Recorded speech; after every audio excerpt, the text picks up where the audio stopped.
It smells incredible in this place, isn't it? Man, I'm telling you, I wish I had a perfume that smelled like this. Wow. Oh, yes. This is incredible. The bread that talks about love.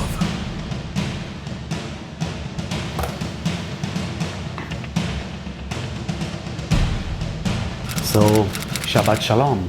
Shabbat Shalom. Wow. Excellent.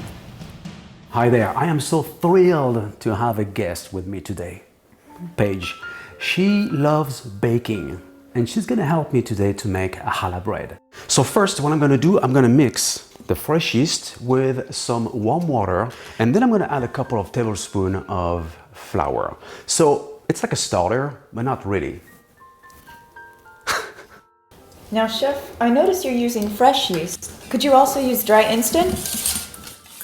Absolutely! Though if you use instant yeast, you proceed differently, mixing cold water with eggs, oil, honey, and salt. Then you would add the flour mixed with instant yeast. Back to our yeasty mixture. I'm gonna add a couple of tablespoons of flour in my yeasty water, and you mix to combine. Then give this guy a little rest. It's always good to rest, right? No argument there. So about 10 minutes, 15 minutes. And then I'm gonna grab a larger pastry bowl and add the eggs. So you can see those eggs are super yellow, right? Look at that, just rich. Pasture-raised eggs are definitely my favorite. So I'm gonna mix the chilled eggs along with the salt. Then I'm gonna throw in the oil and honey. Oops, I just got a brilliant idea. Paige is going to take over. And then she's gonna add the starter, mix it up, and add about a third of the bread flour. Then you want to swap the whisk for the spatula. So now, Paige, you can add the remaining bread flour and mix until it comes together. Then you want to transfer the dough onto your work surface to be worked out for about 10 minutes to reach the optimal gluten matrix. You know, aside from being a meditative, stress-relieving activity, there are many benefits to kneading your bread by hand rather than using your stand mixer, right? For instance, it makes it virtually impossible to over-knead, which will prevent your bread from becoming too dense. And by the way, don't add any extra flour during the whole process.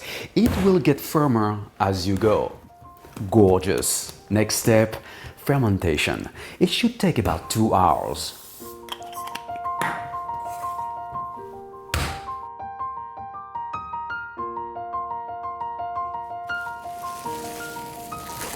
Smell this. Oh, now that's comforting. You know, my favorite part when making bread, I'm not sure if you feel the same way, but it's the smell of the fermentation. It's something. Come on. Allez, Come on. come You on. can do it. That splat. Amazing. Yeah. Oh, look at this. Okay. So this feels actually pretty light, much lighter than before, of course. And plus you could tell it looks a lot more relaxed. Like me, right? So does that mean we're each going to be doing a 4-strand challah? That's right. This recipe makes 2 4-strands challah bread. Though, as mentioned earlier, challah is made in various sizes and shapes, all of which have a meaning.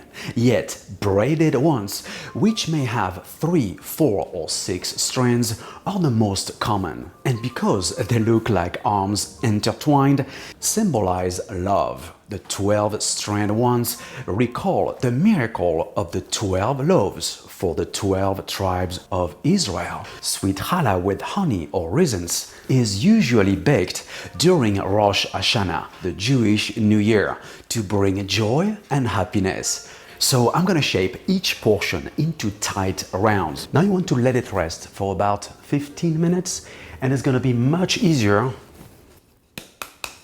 to roll out.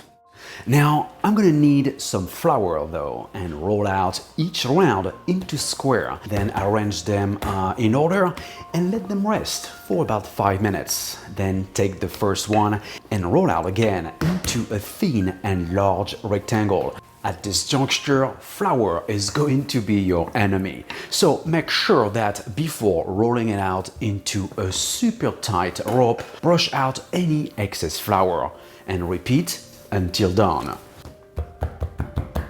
So the easiest one is the 3 strands, right? I would have to agree with you there. I mean, even just braiding hair, you just...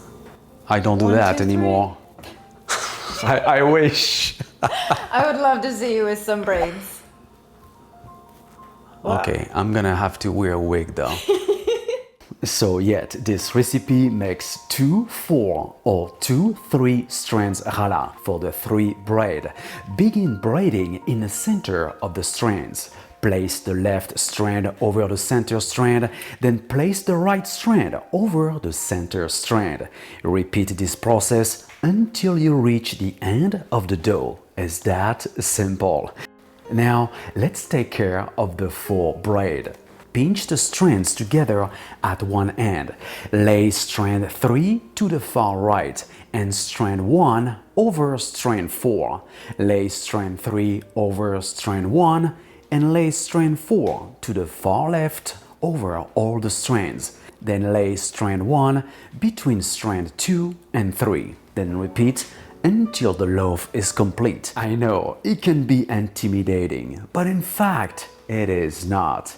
Just follow my recipe and steps and you'll be fine. Once done, leave this beauty to proof for about 2 hours. Bread is a symbol, a bound, a value. There is always a piece of bread to share. Did you know that challah bread makes excellent burger buns? Well, this is gonna bring me some joy and happiness. So maybe that's what we're gonna get for lunch. Watch. No kidding. Look at these beauties. Just proofed and ready to be baked. To season my burgers, guys, I'm gonna make a roasted garlic Dijonnaise, which is a mayonnaise mixed with Dijon mustard. I hope, guys, you have enjoyed this exceptional challah bread episode.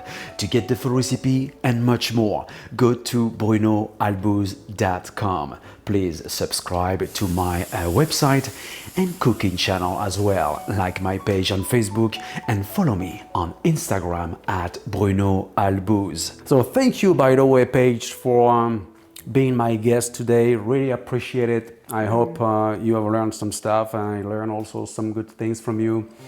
It's an absolute pleasure. I couldn't thank you enough. Plus, taking home a loaf of this. Of course you will. It's always a good day. Yes, indeed. Thank you guys for watching. Love you all and see you very soon.